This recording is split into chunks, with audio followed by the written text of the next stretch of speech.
it's Straddle Princess, and I'm back for my daily live stream. I woke up a little bit later today because my ears are kind of popping and it feels like they're ringing. But obviously, as promised, I'm not gonna stop a live stream just because my ears are ringing. Thank you so much for tuning in. I'll wait for a couple of people to just kind of hop in and say hello. Before I get started though, I do want to talk about the topic of discussion today.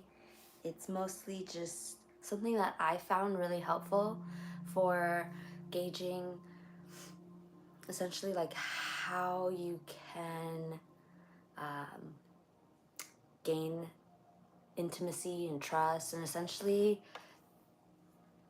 make better friends. So I want to share with you what I've been going through and what I've been learning. Again, obviously, sometimes I'm going to be here to talk about things that I've learned. Other times it's going to be essentially me sharing some talks with you. Ooh, my ears are definitely ringing. But if you're in the chat, say hello. I fixed the landscape mode and I'm still honestly looking to fix the ringing in my ears. But in any case, hello. Without further ado, hi. Hi, Frying Pan Man. Frying Pan Man. How are you? Welcome, welcome. Welcome, welcome, welcome.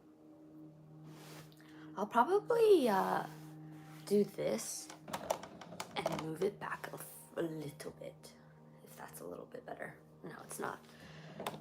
It's not better at all. It's not better at all.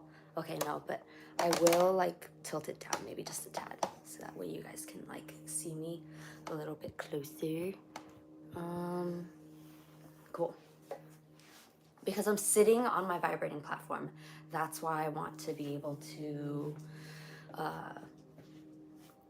to see you guys, and I'm not wearing any contacts or my glasses, so I can't exactly like read or anything. But I do want to share with you something that I found super helpful, and I figure we can essentially listen to it together because it has been super helpful to me. So yeah, thank you guys so much for joining.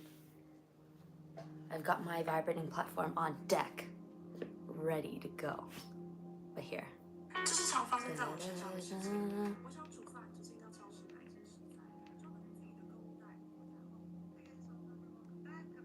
Okay, so here's the thing with ringing in the ears.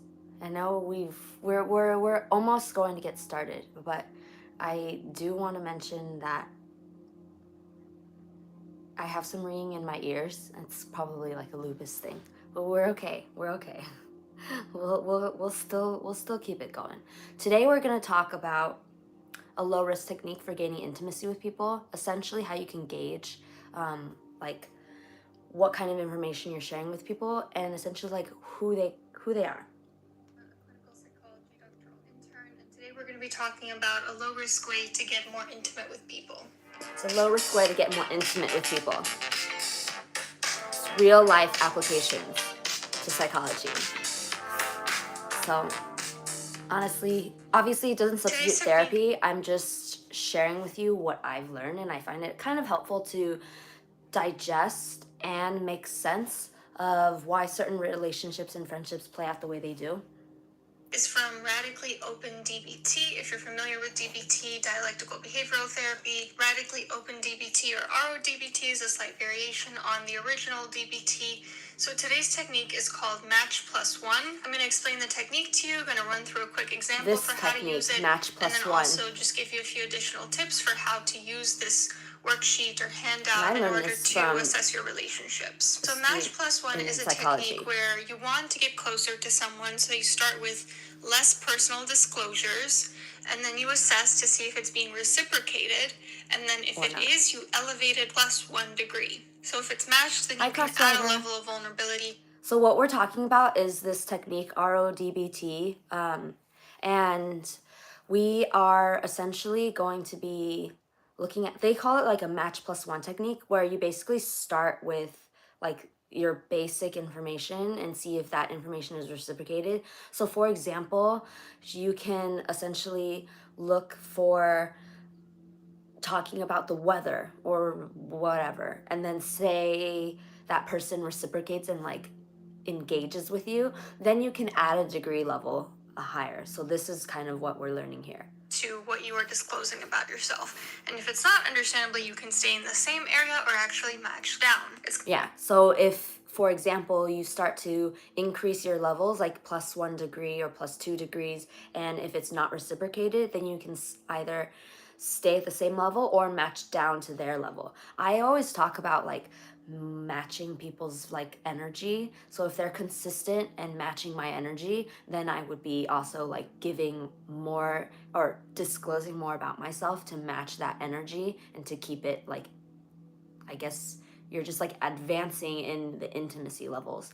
But if, say, someone is emotionally unavailable, then obviously you either have to make a decision, right? You either just say like, well, they're not emotionally available, so I'm not going to be sharing as much in the future, and then you can match down from that and not disclose as much. So like, for example, if you say like I love you to someone, and this is just like a very basic example, and they don't say it back, or maybe they don't feel the same way, then you can just take a step back and match down.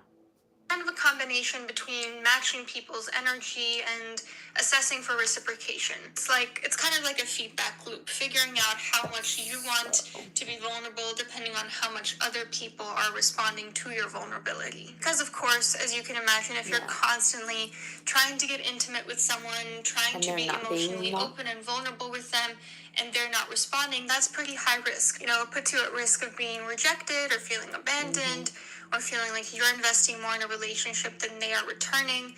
So this is a technique for starting slow so that you have gains over time when that trust starts to build.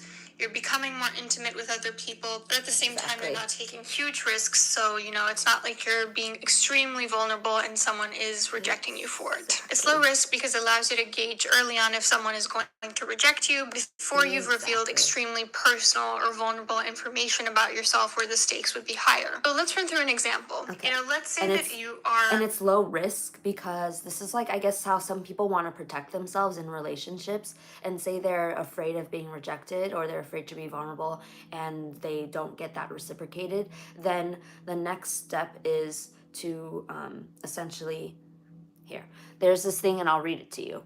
It's essentially a very, very easy, low risk way to gauge whether someone has been reciprocating their feelings for you, and this could be platonic or romantic too. So this radical openness match plus one technique, it's an intimacy rating scale. So examples of levels 1 to 2, you're talking about everyday non-emotional events, like the weather, traffic conditions, or the taste of a meal, like say you had like the best dinner and you just want to share that, and or stating opinions about non-emotional topics like the service at a restaurant, or the color of a room, and you're just commenting on, I don't know, say you're commenting on this apartment, or say you're commenting on this bathtub. It's a non-emotional comment to make. That's an example of level 1 to 2 of the intimacy rating scale, and you can do a match plus one of that by gauging if you're saying something and they reciprocate in that same level, then you can move up a level, and if not, then you just stay in that same level. This is how you get like, your acquaintances or like superficial friends. Examples of levels 3 to 4, where you're match plus 1 plus another degree, is you're making non-emotional disclosures about personal goals or values, such as like politics, parenting, philosophy. Again, that's very low risk. And or making, for the first time, emotional or passionate disclosures about non-personal topics like world peace or politics, or revealing socially acceptable preferences, like personal preferences, like you like to go hiking, or you like to eat a certain type of food, or you like to go mountain biking, or you like to go swimming. Those are very low risk. Again, this is still like level 3 to 4, very low risk technique for gaining intimacy and for essentially communicating with someone and gauging what level of emotional availability they have.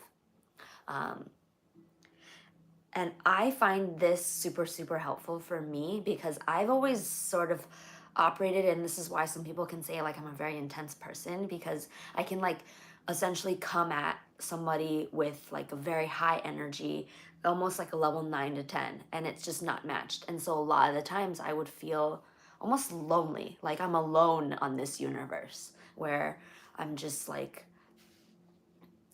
very, very open, very, very warm, very welcoming, and they're not like that. And so I've learned through this radical openness intimacy rating scale to tone it back, to really gauge like, oh wait, if this person is operating at a level 5 6 and I'm operating at a level 9, then I can take a step back and just match their energy. I know a lot of spiritual people talk about, like, I guess match my energy, or match each other's energy, or matching energy. And if it's not matched, then, like, for example, if you match my energy, then we'll continually operate like at a level 10. But if that's not matched, then I will begin to start to match their energy if they're at a level 3 to 4, which can be kind of disappointing sometimes, but if puts everything all in perspective, and that's honestly, that's, I think, the healthiest way to fully gauge whether you can be intimate with someone on a conversational level, not necessarily talking about like romantic relationships, but this applies for both levels. Examples of levels 5 to 6, and 5 to 6 is kind of where most people kind of like, I guess there's like a block or like a wall. Most people don't get past level 5 to 6. But levels 5 to 6, you're revealing more private feelings or emotional judgments about personal events, like one's true feelings about a boss or a coworker, and or revealing possibly socially unacceptable opinions, judgment, or preferences, like you detest disorganized people. You're just becoming more opinionated, and you're just letting someone know like who you really are.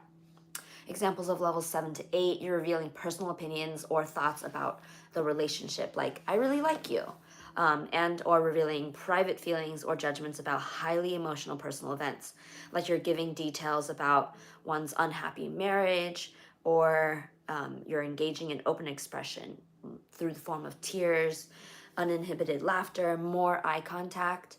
Again, that's levels 7 to 8. So you're starting off with like match plus 1, and then you're increasing another level, another level, or matching down if it's not reciprocated. Example of level 9 though, this is where it gets like more intense, more and more intimate. You're revealing feelings of affection or desire for more intimacy, such as I want to spend more time with you, and or sharing stories or shameful or embarrassing experiences. You're sharing stories or shameful or embarrassing experiences that could be damaging if known publicly, and or being willing to be highly vulnerable. You're sharing extreme self-doubt or weaknesses. So this is probably level 9 to 10. This is where people kind of drop off, because one person can be sharing extremely personal details and it's not reciprocated. But this is where you're showing your weaknesses, you're showing your tears, uninhibited laughter, you're just showing more about yourself. You're putting yourself at the risk of rejection. And again, this is something that can be done through levels. You don't obviously share this right away, but you can share this over time. And then again, the last the highest level is level 10.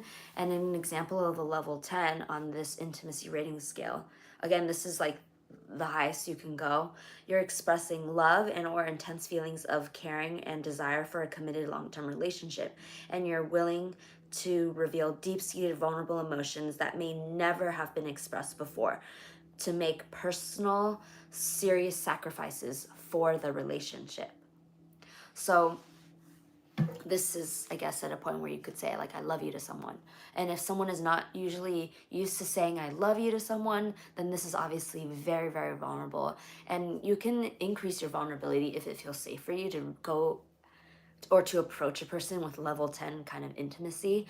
But usually I find that it's a little too intense, and these intimacy rating scales are usually not established until like after some time, and trust and safety within a relationship.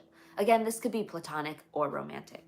Talking to a classmate next to you. So levels So 1 or 2 talking to a classmate next to you, she's saying like levels 1 of to 2. intimacy would be talking about everyday non-emotional events, things like the weather, traffic, the taste of a meal, or stating opinions about non-emotional topics such as the service at a restaurant or the color of a room. So you're sitting next to your classmate and you're wanting to be in that level 1 to 2 intimacy. You might say something like, oh, the readings took me a really long time to complete this week. And then you assess, are they reciprocating? Are they saying, oh yeah, it took me a really long time as well, or actually I didn't do the reading? Or are they just kind of blowing you off and saying, oh yeah, I get it. If they match your level of disclosure, you can bump it up to like a level 3 or 4, where you're making non-emotional disclosures about personal goals or values, things like politics, parenting, philosophy, or you're making emotional or passionate disclosures about non-personal topics such as world peace, or you're revealing socially acceptable personal preferences such as I love to go mountain biking. So let's say the next class comes along, you're sitting next to this person, you know that they responded to a level 1 or 2 disclosure. A level 3 or 4 might be something like telling the other person about your plans for the weekend. You know, maybe you have a weekend trip planned somewhere, or maybe talking about something from the class that came up, you know, like a political topic, and giving your opinion on what you think about it. Okay, next class comes along, you decide this person reciprocated a level 3 or 4, let me bump it up to a level 5 or 6. At a level 5 or 6, you're revealing private feelings or emotional judgments about personal events, about your true feelings about the boss or the coworker, or possibly revealing socially unacceptable opinions, judgments, or preferences, such as I detest disorganized people. Okay, so here maybe you get to chatting with your classmate again. Maybe this time you talk about something you think about the professor, like, hey, I know this professor is really popular, has really great reviews on Rate My Professor, but I actually don't like him because of X, Y, and Z. See how the other person responds. Do they respond by just kind of saying, oh, okay, yeah, whatever? Or do they respond by giving their own genuine opinion about the professor? Ice is so effective that it can be a better alternative than Botox. However, ice cubes can be a bit hard. Let's say that they do reciprocate. Then next time you might go up to a level 7 or 8, revealing personal opinions or thoughts about the relationship, such as I really like you, and or revealing private. So again, this is just some technique that I've given you that I've learned that really makes sense, because a lot of the times we don't really, well, we don't know what we're doing, right? But this is from a psychological kind of perspective. This is like from a psychology student. They shared this with me, and I found it super, super helpful for making sense of why relationships are the way they are, as well as how I can gauge and foster my relationships.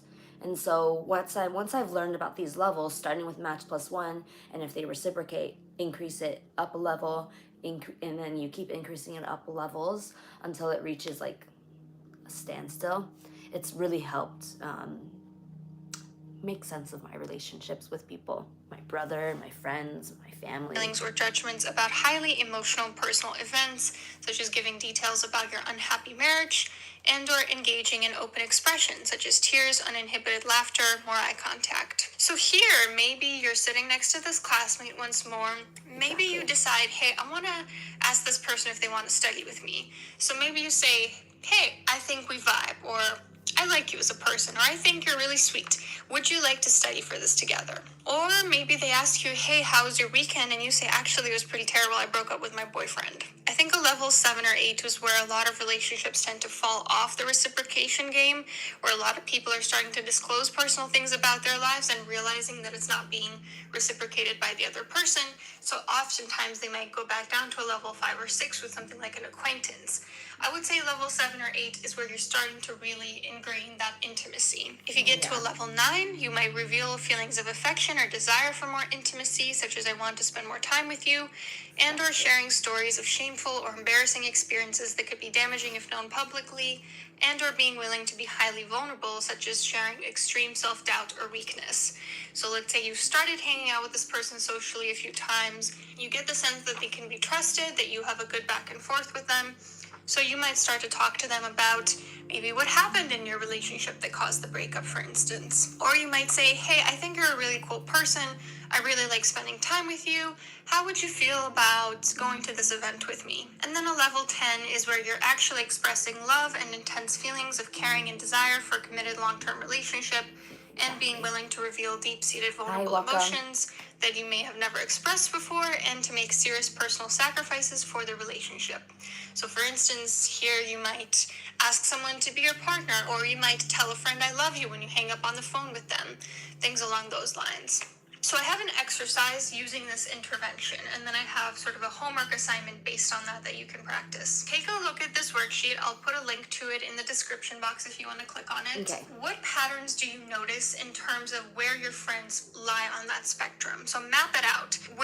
So the patterns that I've noticed that I can, like where I am on the spectrum, so the patterns that I've noticed is that I kind of tend to operate like starting at like a level 7 to 8, and I go up to 9. Like I'll say I love you to my friends, and that's like a level 10. And then I notice like that's just my vibe. That's just the energy that I give off. I operate on the one side of the spectrum as an extremist. And then I'll notice that other people, obviously strangers that you meet at a bar or whatever, obviously like level 1 to 2. And then over time, obviously, if you start to get drinks with the person, get dinners with the person, they become friends. Hey, I really like you. Let's study together. Or like, I like you. Let's work out together. That kind of like, I've noticed those kinds of patterns. So I actually am curious, like if you have tried to map this out, I encourage you to map this out for yourself. What patterns do you notice? Like where do you fall on the scale versus where do your friends fall on the scale?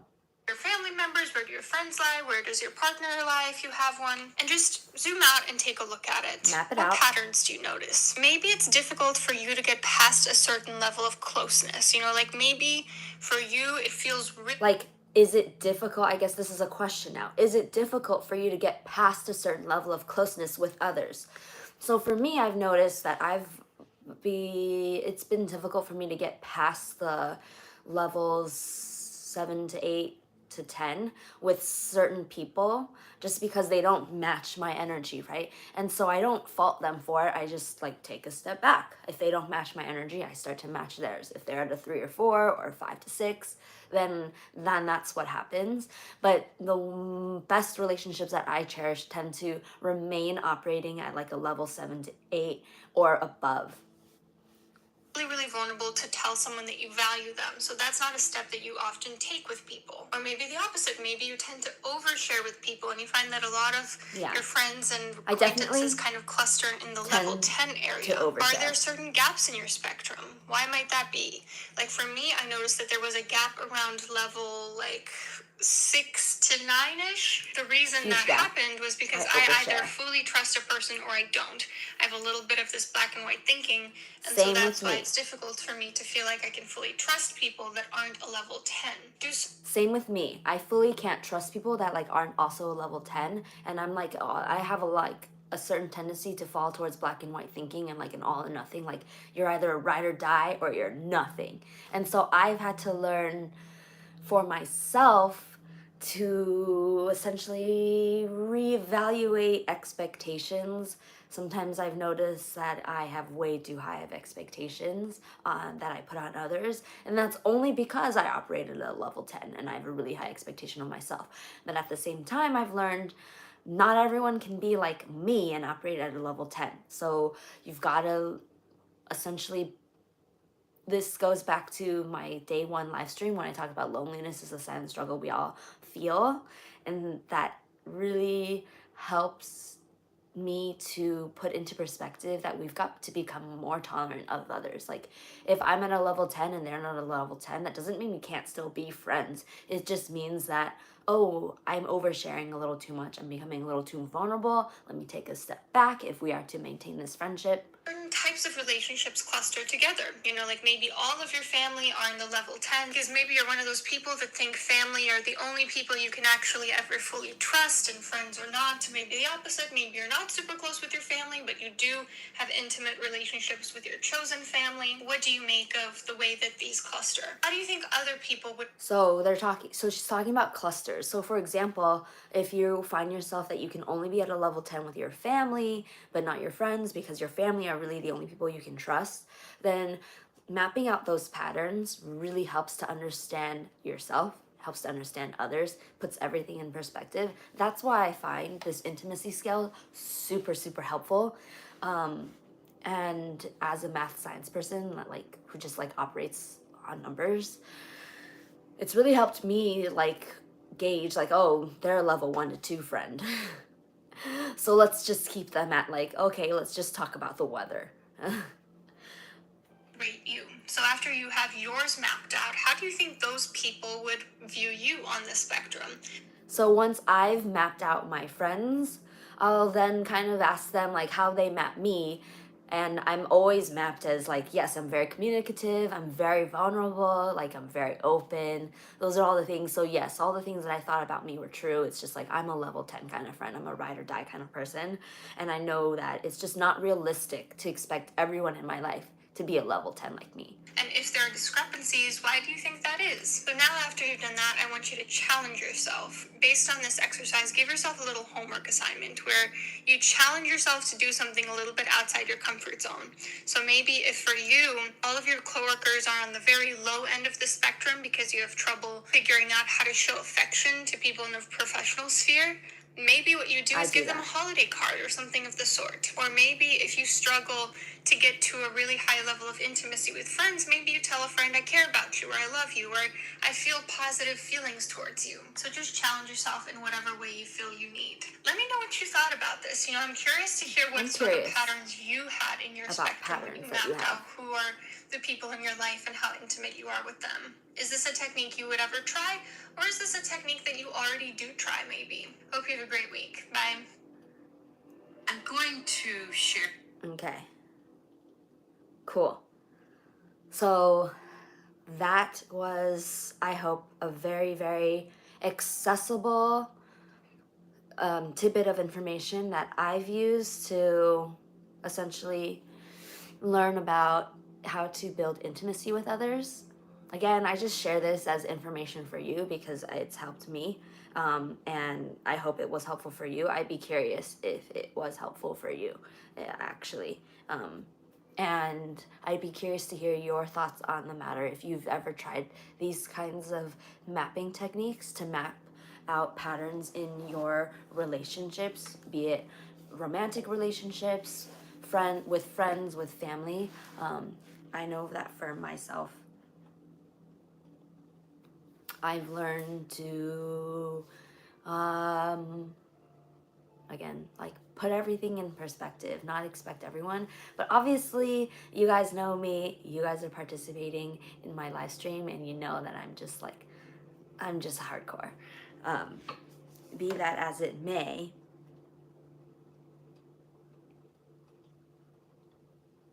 I want to share some more things with you.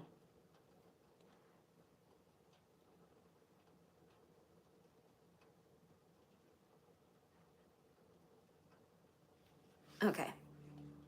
One is, we're going to get back to some other stuff that I've learned because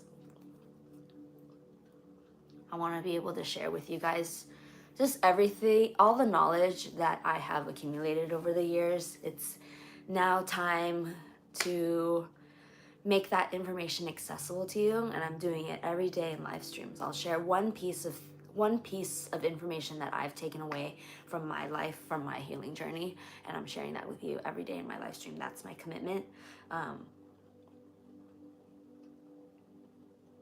Because there is something super cool that I've learned to essentially increase intimacy and show up for one another.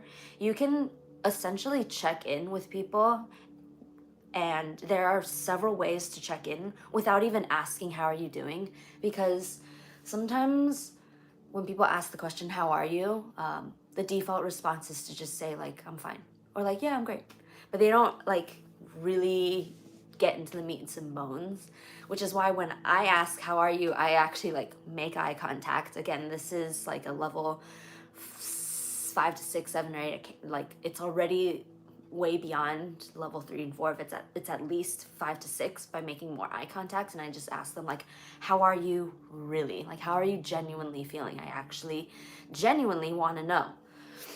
But there are different ways to ask how you're feeling. If you find these alternatives useful, let me know.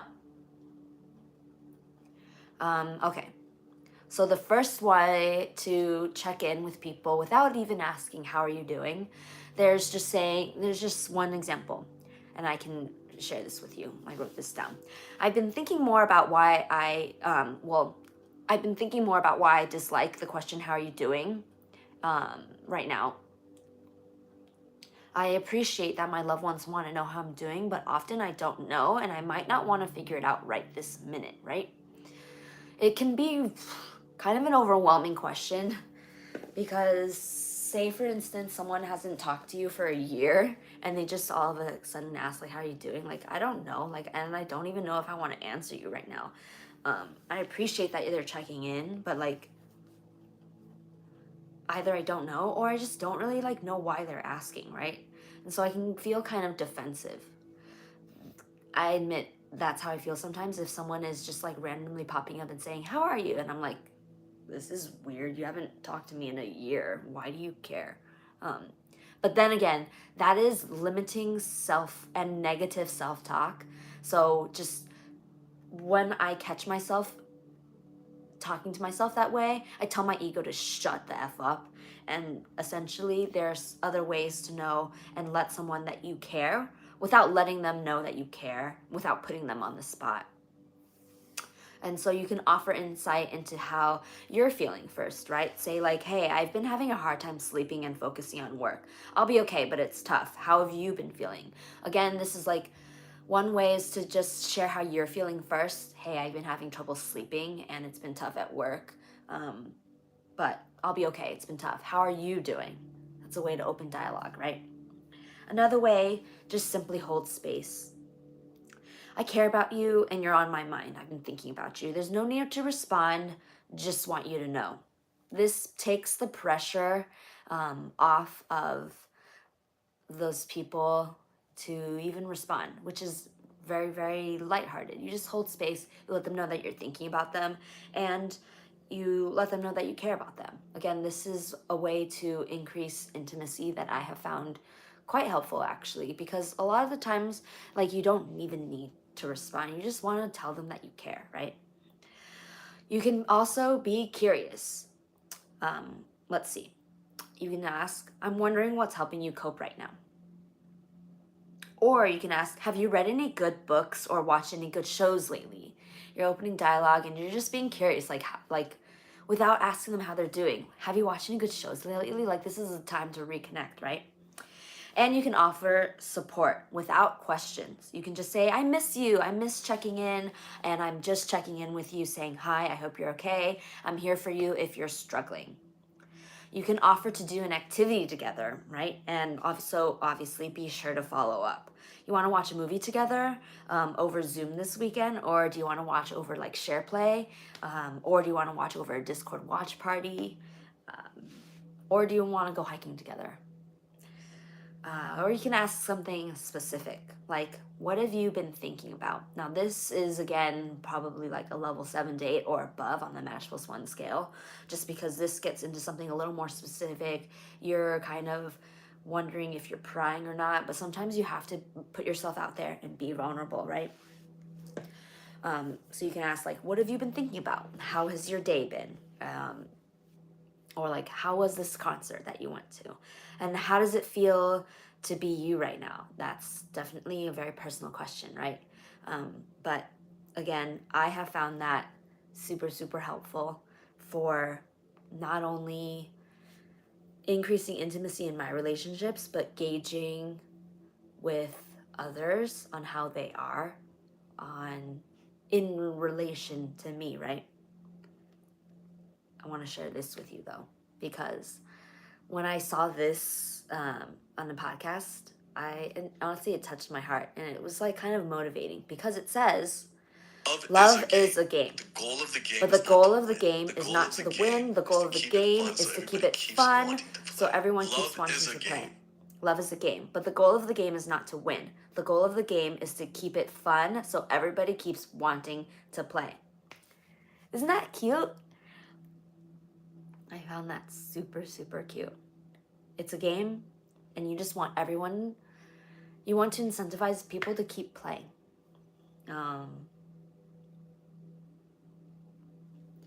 And so that's what I've learned. I'll share some more with you.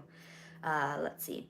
These are some cute texts you can send someone with depression. Again, this is Mental Health Awareness May.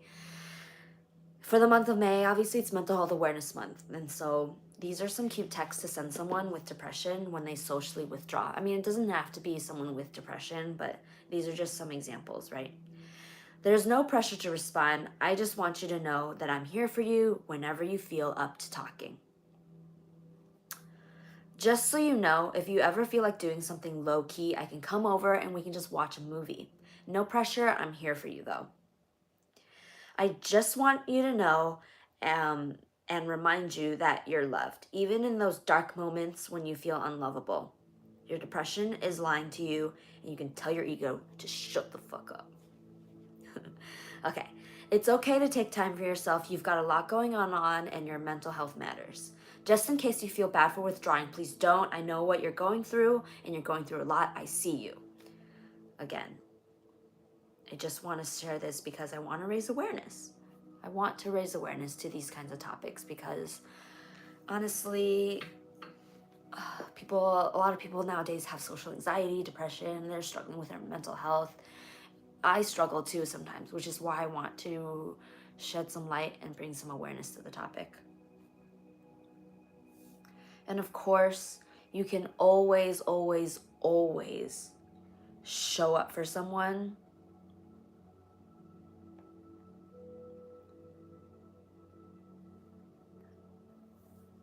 by just asking for help.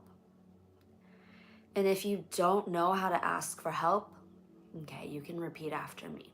These are some things that you can do. Because co-regulation is self-care, right? And sometimes you're in the mood to go at it alone and deal with our troubles alone, but other times you're in the mood to be around other people, right? You need both. So this is for the folks who have a hard time asking for help. You can pick any one of these statements and adjust it to your own communication style. And if this resonates with you, let me know in the comments. If there's anything that you would like to add to this list, feel free to also type it in the comments. Obviously, I want to create a community that fosters a very safe space for sharing these kinds of intimate details and for supporting one another. because we're all accepted here. So as we did on my Reddit talks over the summer, I'm continuing them, but through live streams here. I personally think like the can you talk type is it works okay for some people. It works okay for the people who are like okay with you being like direct and in their face. For the other people who kind of can't really process like you showing up in their face, or you just showing up at all, or you like calling them out of the blue and they prefer text message, I don't really say that because I put myself in their shoes. And if I were, and if let's say someone who I just don't know, I don't know what they want, I don't know what they want from me, and they just like ask me like, can you talk? I get a little scared sometimes. I get a little nervous because A, like I don't know what they want, and B, like I'm not prepared to handle some kind of like bad news, like if they want to bring up something like something that is nerve-wracking. So I get these like butterflies in my stomach when they say that. But if we're all good and we're all on the same page, and if that is like something that is reciprocated in your relationship when you ask them, can you talk, then it's totally fine. But I've noticed that that question doesn't fly well, not even with my like level 5 to 6 friends. Like I can only just go right up and say, can you talk, with someone who's like a level 10 friend. But yeah, there are also other times you can gauge your friends by putting them to the test and saying like, hey, want to come over and do nothing? If they're like that kind of friend, then you know you've got a good one. But again, if you have trouble asking for help and you don't know how to ask for help, you can try this and try any of these questions or statements. Well, they're mostly questions. I'm not feeling good, but I don't want to talk about it. Can we hang out later and do something fun? Or, I've been going through something. Do you have the time to talk about it when you're free? I need someone to talk to. Do you mind if I send you a voice note and you can respond whenever you have the chance? Or, I'm not feeling well at all. Can you talk? This puts the pressure, like this takes the pressure off of them. Instead of like, can you talk? You're actually like noting like, this is about me. I want to talk right now. I need some support. And you're asking for support. You're not putting it on the other person like, can you talk? I want to share something that maybe you did wrong or something like that. It's more like, can you just talk? Can you be there for me? And you can also say, I don't feel good and I don't know where to begin. That just opens the room up for discussion, right? And last but not least, again, this is not an exhaustive list. These are just some examples that I want to put out there. You can say, I feel sad, want to come over and do nothing with me. Isn't that cute?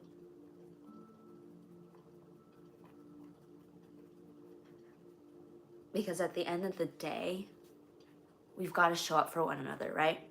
We've got to show up for one another. And we all have different ideas of what it feels like to be shown up for. And this can kind of fall into like love language.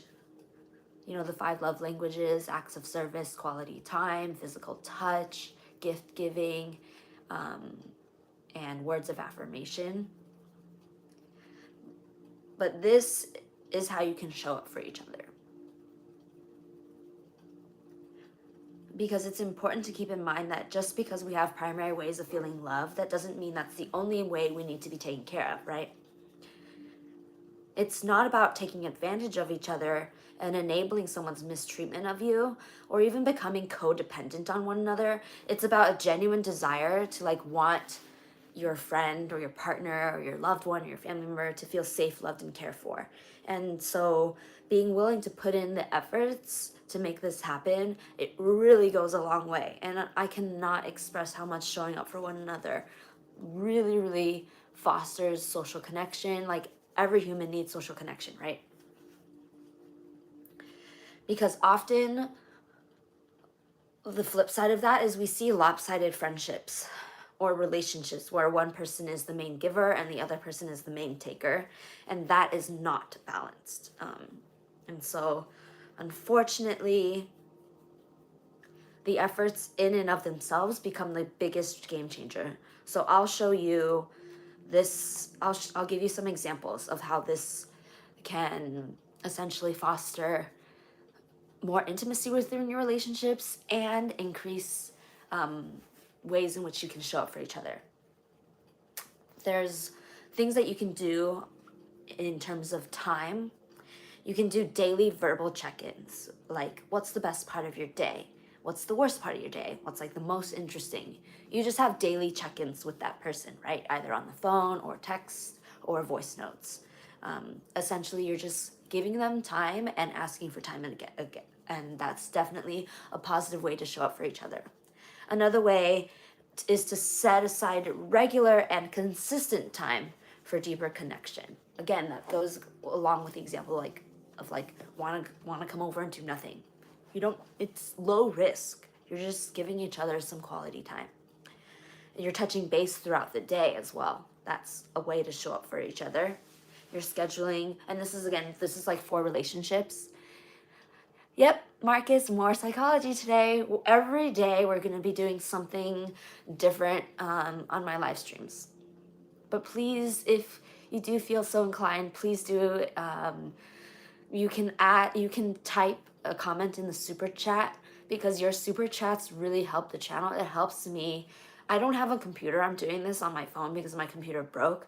So your super chats, and next week I'll be able to enable memberships, but your super chats and memberships, they help to, essentially, they would help me buy a new computer so that I can get better streams, or make better streams, get better equipment, make better streams. It really goes towards supporting me, because this is what I'm doing full time. This falls on the time scale, and this would be scheduling one-on-one dates, getaways, and adventures with your partner. You're focusing on quality time together, not the quantity of time.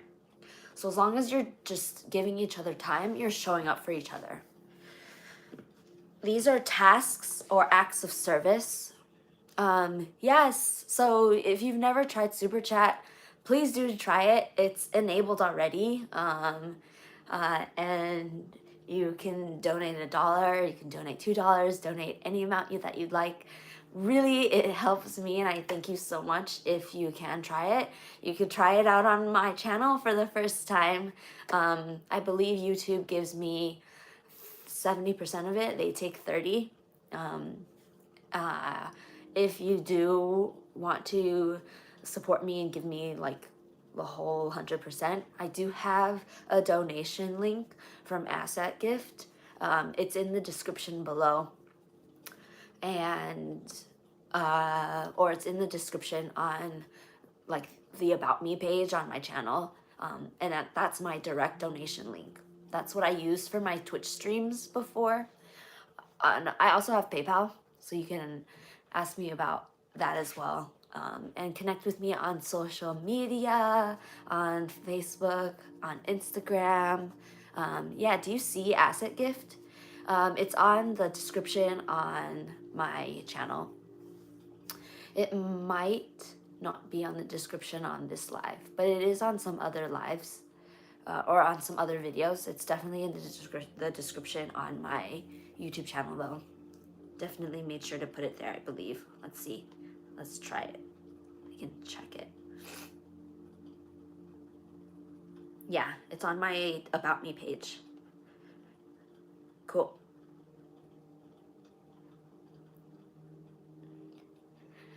Awesome. Okay.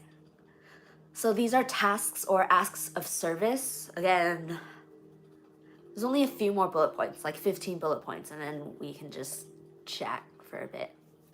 Yay, good. You can donate there. Or you can and that 100% of those proceeds go directly to me. Or you can engage in the super chat, and 70% of those proceeds go towards the computer fund. No, it really does support me, because I'm doing YouTube full time. So again, tasks, you can do some cooking, cleaning, yard work, or you can hire out for these tasks. But as long as these tasks get done, like, that's a way to show up. Doing chores for one another, overseeing the budget or financial responsibilities or decisions. Again, these fall more towards like the relationship partner kind of ways in which you can show up for each other. You can do an oil change for your partner. You can just take their car, do an oil change for them. Take the car for repairs, filling up their gas tank. You can provide for them financially, or house managing, childbearing. Honestly, providing for me financially, I'm not gonna lie, that is a way that you guys can show up for me. Okay, another thing is stimulation. These can be doing an activity together, doing something outside the norm. It could be big or small. You can do some teasing or flirting throughout the day to create some playful tension and build up. This stimulates your connection. You can ask each other questions about your upbringings, worldviews, life goals. Again, other ways to show up for each other.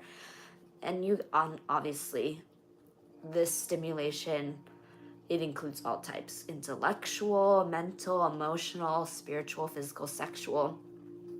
Last but not least, nurturing. You can stop to ask about each other's day and demonstrating genuine care. Earlier I showed you, or I gave you some examples for how you can just genuinely show some care. Just by simply asking, like, how are you really? Like, I genuinely want to know. You can provide empathy and validation. Putting yourself in their shoes is one way of showing empathy for another person. You can validate what they're feeling. You can be gentle, affectionate, and safe for them. You can provide non-sexual touch consistently without expectations, like giving someone a massage without wanting a massage in return, without trading a massage, because sometimes it's not about trade, right? It's just about giving and showing up for one another. You can ask questions about what they need when they're struggling, and then be willing to meet those needs, right? Again, this doesn't just fall on romantic relationships. This could be with your friends, your family, your loved ones, but this is something that I have found to be ways in which you can just show up for one another. But again, if this is with your partner, your romantic partner, I will say this. Husbands who complain about having zero sex, they have no idea how the female sex drive actually works. And the complaining makes it much worse. Because, okay, so my favorite thing about couples is that when they haven't had sex in a year and you ask them why, she looks at him and she'll say, because he hasn't asked. And he says, well, I kind of hinted, you just never seemed interested. And she says, well, when was the last time you spent time with me? And then the guy would go, why would I? We're not having sex. Why would I spend time with you if you're not having sex with me? And so, like, right there, this is like the catch-22. They both want to have sex, but they don't know how to broach it. And so there's this loss of connection. And right then and there, it's exactly the spiral. Women, after 1 year, their sex drive switches from bonding with you mode to long-term stability and mate retention, right? And so if you've given her, and I will tell you, guys, if you want to have more sex with your woman, if you have given her the adequate emotional bonding, her sex drive will go way up, okay? Because her brain says, keep this man around and have as many babies as I can, and have as many of his babies as I can. It's crazy.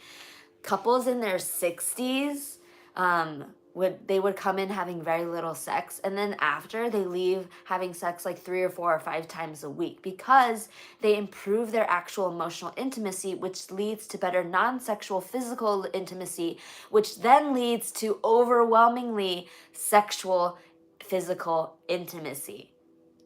Isn't that hilarious? It's hilarious. So guys, if you want to have more sex with your women, it actually works if you just know how to emotionally bond with them. And once you know how to emotionally bond with them, they'll be wanting to jump your bones day in, day out.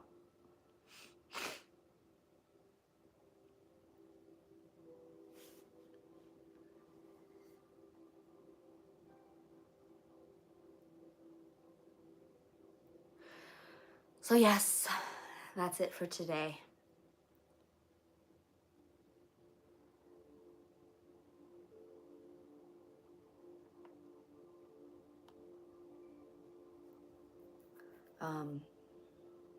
Thank you guys so much for tuning in with me. I'm gonna spend maybe the last 5, 6 minutes or so just kind of checking with you. I've given you so much information to digest today, and I've sat on this vibrating platform and ran 2 sessions on the lowest. That's why you guys can see me kind of shaking.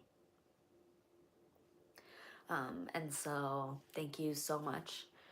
Yeah, it totally is. Have you tried Super Chat, Marcus? Please do. Try it out. Try it on my thing. Just to see if it works.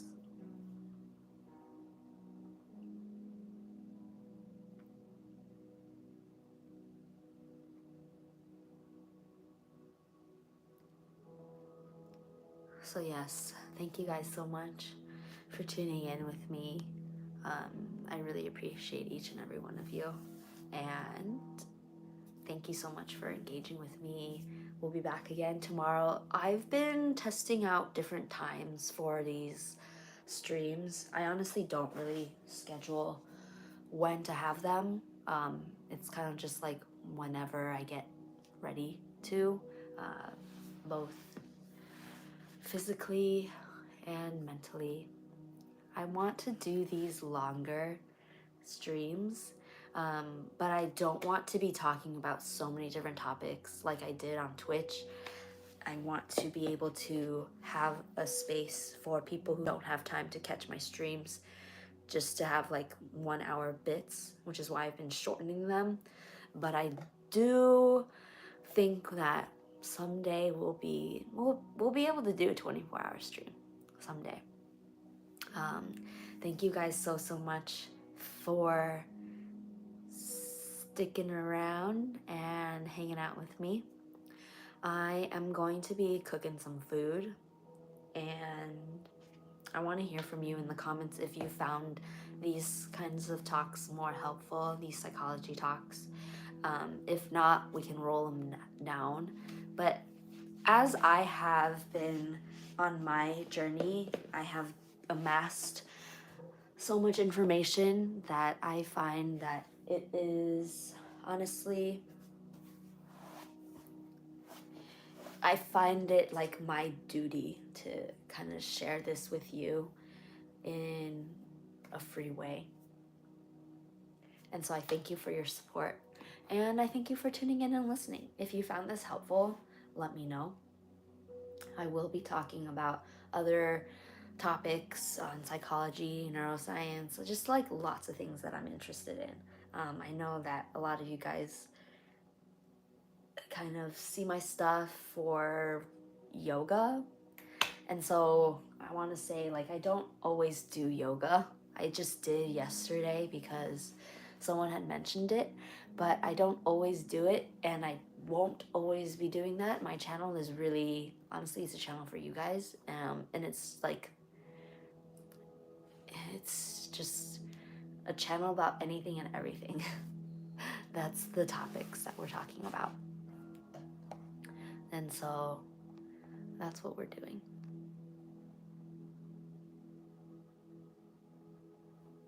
Yeah, so with super chats, that's what super chat is about. That you need to be able to like pay in order to engage, and so that's essentially what that goes towards. But it does help me, and it does help me get a computer so that I can be able to essentially start streaming even on Kick too, because I can't stream on Kick whilst I don't have a laptop. They are not compatible with mobile right now, unfortunately. And so I can't stream on Kick even though I'd like to. But thank you guys so much for tuning in, and I will see you guys tomorrow.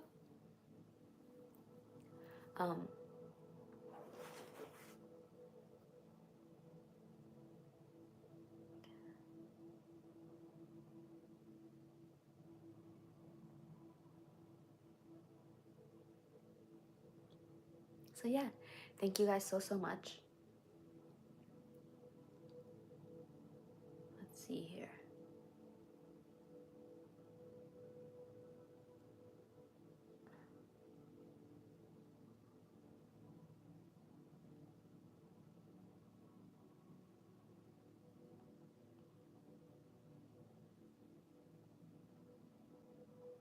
Dun, dun.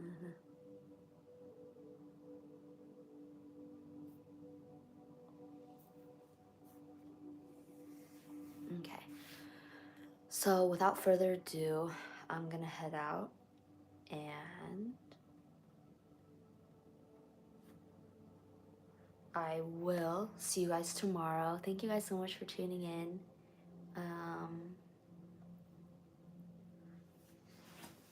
And hanging out with me. If you don't have anything else, since I don't have anything else to talk about for now until tomorrow, I'm gonna say bye to you guys all. And that I'll see you tomorrow. So yeah, thank you guys. Oh, and by the way, we won't be having a view of this in about 3 weeks because I'll be moving out. So I don't know where I'll be living. Everything is gonna be kind of like down to the wire, and everything's kind of up in the air. But yeah, wish me luck on that. See you guys next time. I'm gonna go grab a bite to eat because I'm hungry. All right, bye guys. See you guys tomorrow.